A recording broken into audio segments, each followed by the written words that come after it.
Oh no. Oh no. What did you do? Sam, making blood-stained clean again. Obsidian Entertainment. When I hear this name, two things come to mind: Machine Gun Jesus and Fallout New Vegas. Though never an Obsidian property, the Fallout franchise has always been closely associated with the company. Founded by former employees of the late Blackout Studios, the series' original developer, Obsidian was seen as the perfect follow-up for Bethesda's smash hit, Fallout 3.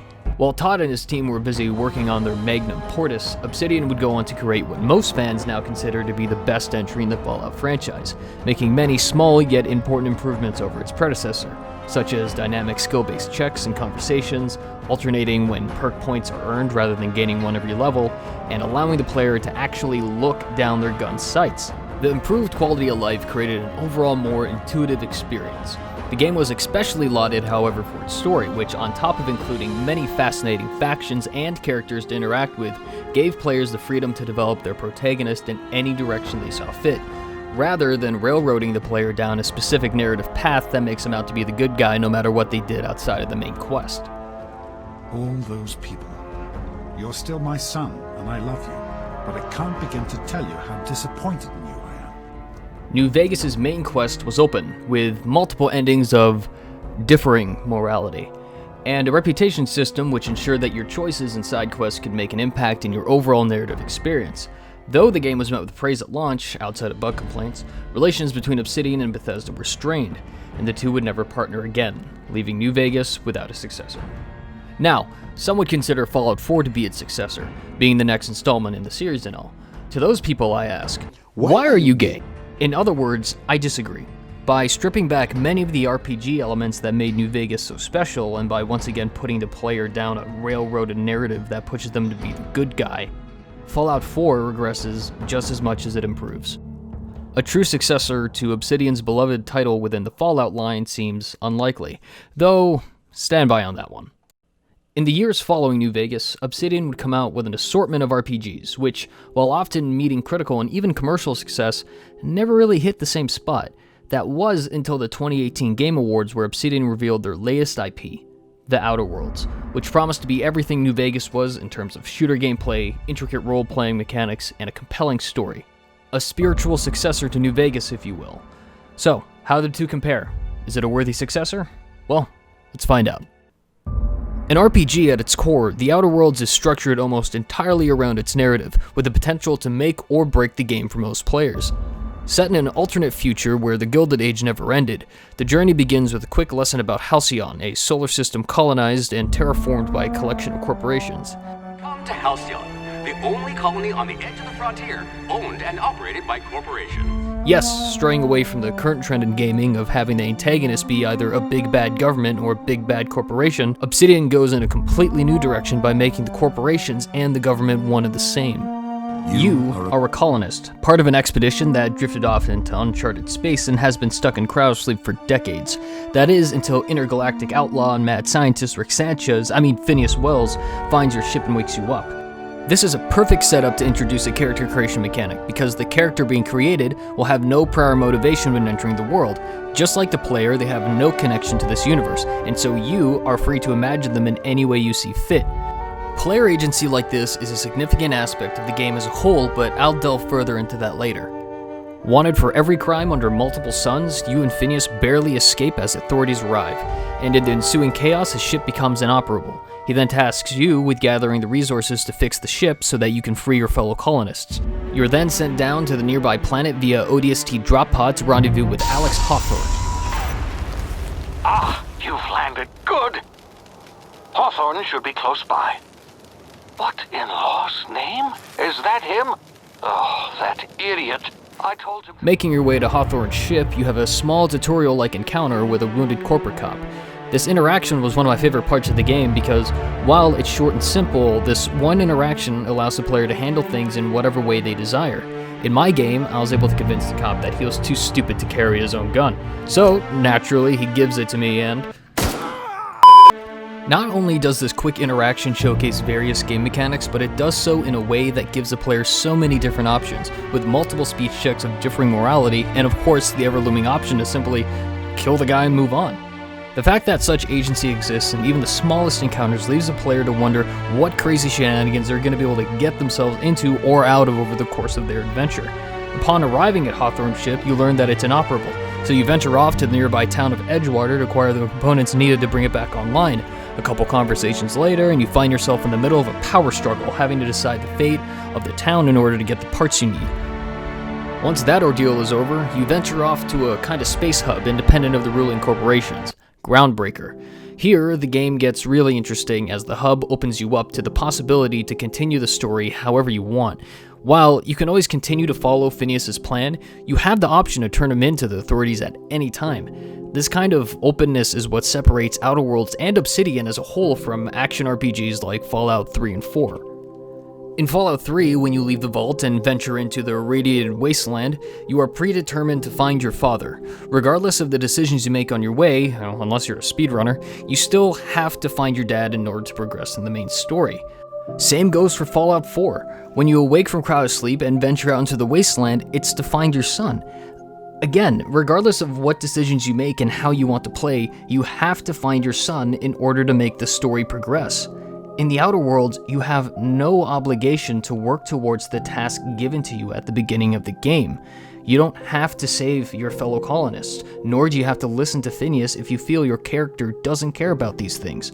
Obsidian really puts the role-playing into RPG. From this point onwards, there are so many directions the story could go into that the video would be over 3 times as long if I went into them all, so I'm not going to do that. But to summarize my thoughts, I think it was great.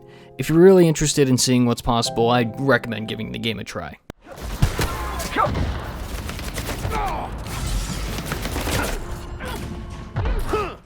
Like Fallout New Vegas, you'll be talking and shooting your way through just about every interaction you come across. I bring up that comparison because, for better and or for worse, the game feels like a facelifted version of a late 2000s Bethesda title.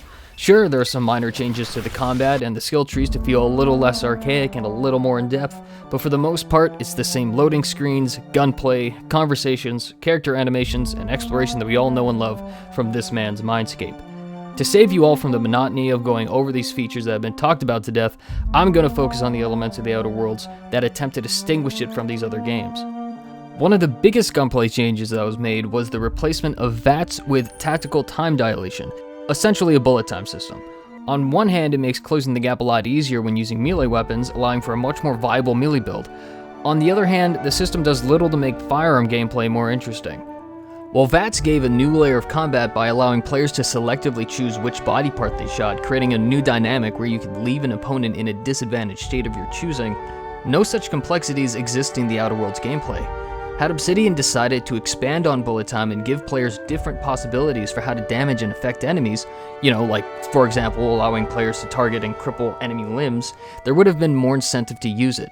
Or in other words, Obsidian has merely ported over a decades-old mechanic into a game while doing nothing to innovate it. In terms of combat gameplay, companions make a return as optional assistants in firefights. There are 5 in total, each with their own questline varying from generic to fascinating. Why do you look like me? Are you me? Not really. I'm who you think you are. I am disciplined, controlled. I have no doubts. And I don't exist. Yet you have judged yourself against me your whole life. Why? Why do you berate yourself for not being me? What the fuck are you talking about? Unlike in Fallout, where you're only allowed to have one with you at a time, or one plus a pet in New Vegas, you can have 2 with you at once, similar to another sci-fi action RPG popular around the late 2000s. This is beneficial in combat as it allows for more targets to soak up damage for you, while at the same time it puts more pressure on large groups of enemies, though it would have been appreciated if Obsidian made their AI a little smarter.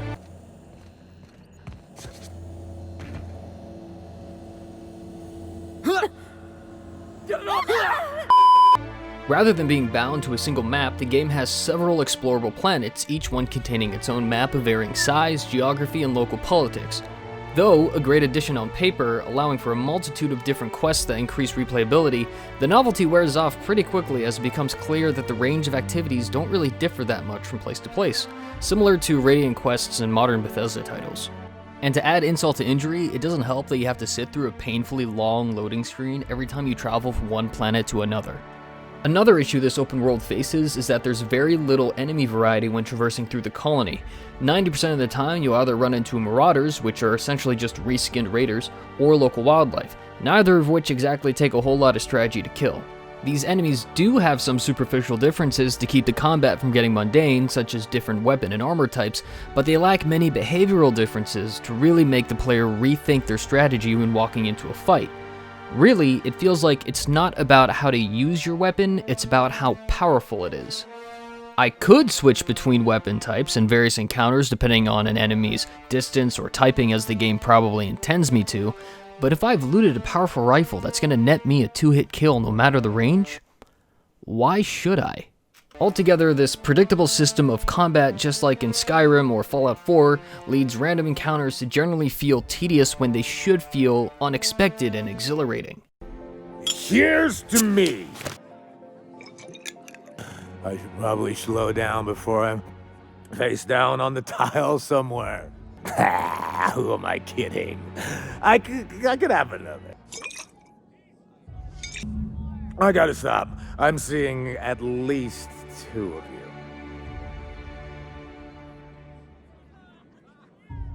Okay.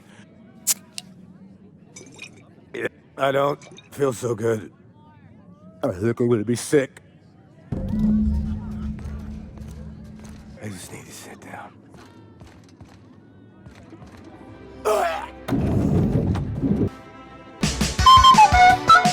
Dialogue with NPCs, though still a highlight of the game, are relatively unchanged from the system Obsidian used in Fallout New Vegas. One minor, though appreciated alteration was the division of the speech stat into 3 subcategories: Persuade, Lie, and Intimidate. This ensures that maxing out the Charisma stat is not as overpowered as it was previously. Though most checks utilize the speech skills, like in New Vegas, you're able to pass certain choices if your levels in other combat and gameplay related skills are high enough, rewarding players for being creative and investing in role-playing. In all, there isn't much you're going to get out of this game that you didn't 10 years ago.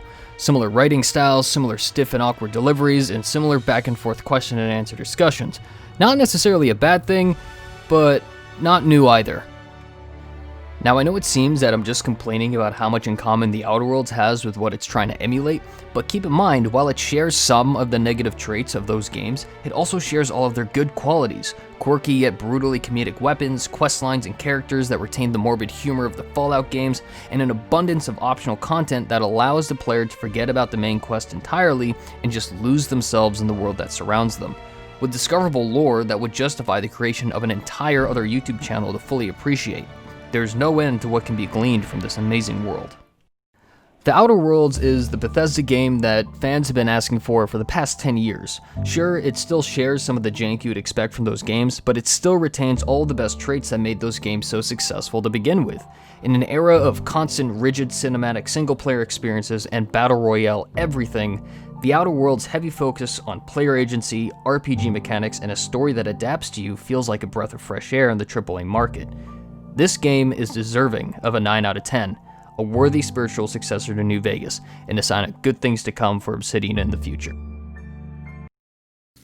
If you liked that video and you want more content like it, be sure to subscribe, leave a like, and if you didn't, be sure to let me know in the comments. And until next time, have a good one.